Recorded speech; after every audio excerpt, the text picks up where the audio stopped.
everyone, welcome back to my channel. If you are new here, my name is Brittany and I'm on a mission to hit subscribers, so make sure you click that button down below. I would appreciate it. So today, as normal, we are doing another left chest logo. I know I've been just popping those out left and right, but as I said, I am filming orders I am receiving, and right now it's been far few in between.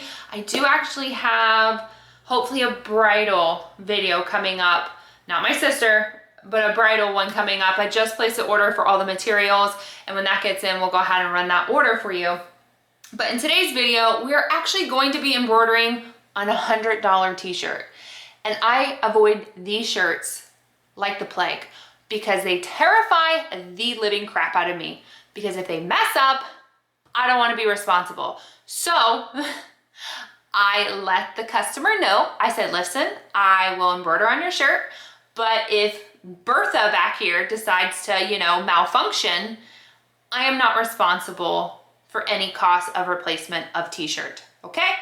Because the cost that I charge you to embroider on is nothing compared to the cost of this t-shirt.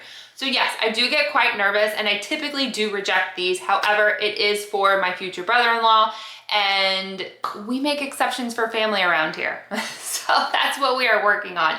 But I actually did run these shirts prior when I finally got the hang of it. My sister was like, why didn't you film it? And I'm like, because I was too damn nervous and I wanted to focus on what I was doing. So now that I got the hang of it, I want to bring you guys in. I want to show you what I did in order to successfully embroider on a very expensive shirt. And the reason that I'm saying specific, is this shirt does have a lot of stretch to it. And we just love our stretchy shirts, don't we? We don't at all. So with stretchy shirts, they are a pain in my rear end. And yeah, I'm just not a fan of them. So this is the brand in case you guys are curious. He absolutely loves these shirts. They're very bouncy. They're super nice. Like, the quality is showing in the price. Anywho, I digress. We are using our Mighty Hoop embroider adapter, excuse me, I'm just rambling. And since this is a larger t-shirt, which I believe is an extra large, no, it's a 2XL, we do have to move our adapter over. So I'm gonna go ahead, bring you guys close in, and let's go ahead and get this project started. So one thing I do want to make mention, when it does come to left chest or even right chest, your adapter will physically move. So what I've learned is that with my larger, typically extra large and bigger, this is where I'm normally, it's a 7. If you guys can't see that, she's a 7. But when I do bigger shirts, we need to move her over. So we're gonna go ahead, the next dial is really just an 8. So we're gonna go ahead, plop her on down. I do use this pre-cut 8x8 sheets. I pick them up from Amazon. Now, because we are working with such a stretchy fabric, I've learned 2 is better. 2 is better than 1. So we're gonna go ahead, she is open. And let me just grab 2 out. So as you guys can see, 2. We're gonna go ahead, place her on down. Do I even have I don't. We are using our 5 and 5, or 5.5 Mighty Hoop. If you guys do pick it up, I do have free shipping. Thank you so much for using and supporting that code. Let's go ahead, put her on down and put our double backing on. Now, from here, I will be honest with you, and I am honest with my customer. We use our handy 505. I go ham on spraying this down because I don't want anything separating from the shirt to the backing. So yes, do I go heavy handed? Yes, but I'm fully aware. I tell the customer, listen, you're gonna have some sticky residue. Just wash the shirt before you put it on your body, okay? It'll come off in the wash. So we spray the living bejeebies out of this shirt. Yes, I know, excessive. Do with that information as you want. That's what I feel comfortable with. And then from here, as normal, we're just gonna go ahead, take our time, applying our shirt.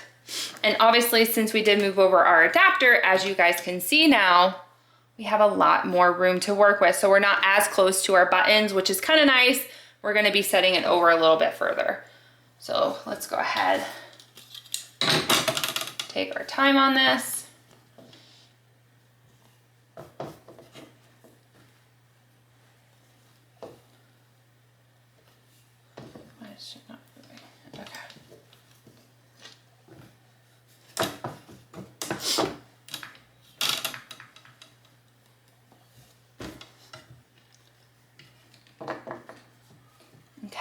So we're just gonna go ahead, press her down. Now from here, I will take one hand, I will stick it behind, and then my other, I will honestly pat it into place. I do not rub, I typically will pat because I wanna make sure, well then I'll start to rub once I pat, because I wanna make sure that all the spray is now sticking to the shirt, which is why, what is on my finger? I tell customers, especially since we're working on white, I don't need anything on my finger.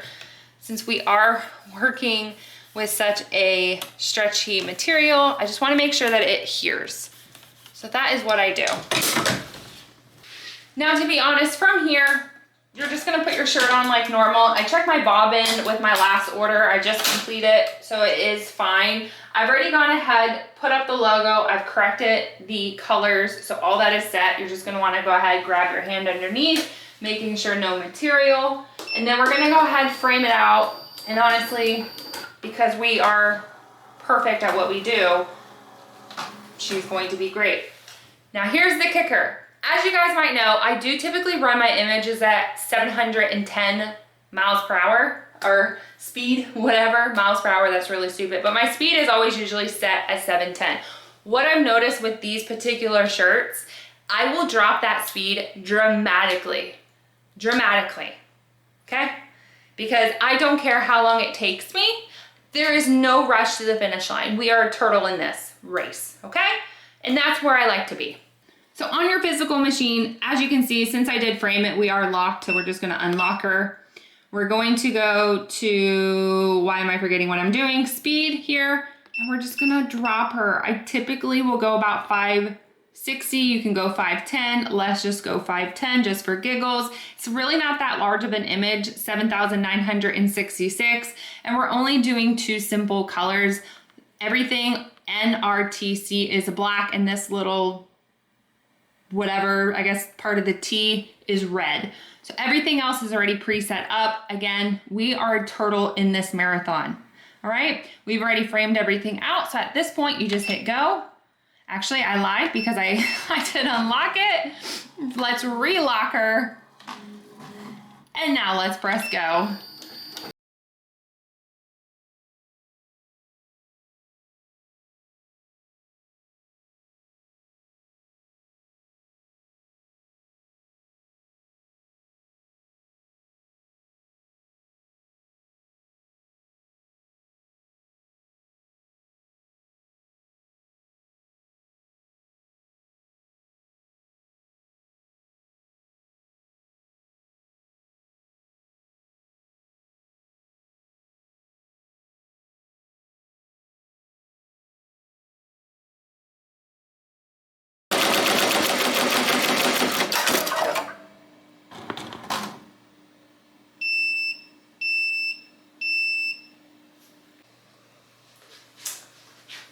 Let me tell you something.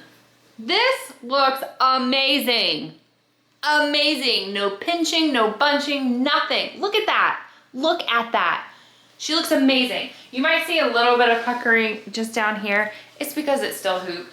Once you remove the hoop, you remove the backing, it's gonna sit flat, and it looks phenomenal.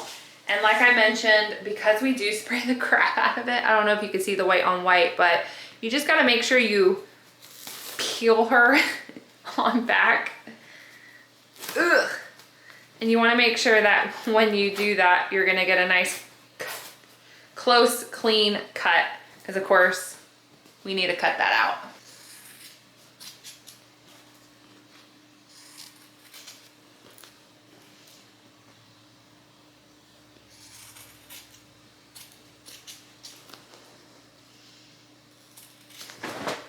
Okay, so the sticky residue is honestly not that bad, but that's what it looks like from the inside.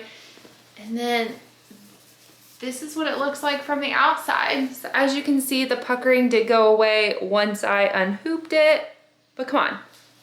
Oh, you can see a little bit right there, but that's because, again, I sprayed the crap out of it. See right here? It's because I sprayed the crap out of it, so it's just sticking. But that's what it looks like. Come on. Did I find a hack in order to do this and not stress myself out? Abso-freaking-lutely. I'm so proud of the way that this came out. I love the way that it got digitized. It does have this really fine, like, outline border, which hopefully you guys, well, you can definitely see it with the red, and then hopefully you can see it with the black. I don't know if it's focusing, but super good. Absolutely love that. What is your hack when it comes to really expensive shirts? Do you avoid them altogether? Personally, yes, I do try to avoid them. He's a one-off exception, and he's my only exception on this one. So hopefully you guys did enjoy the video. If you could, please remember to like, share, and subscribe, and we'll see you in the next crafting video. Bye, everyone.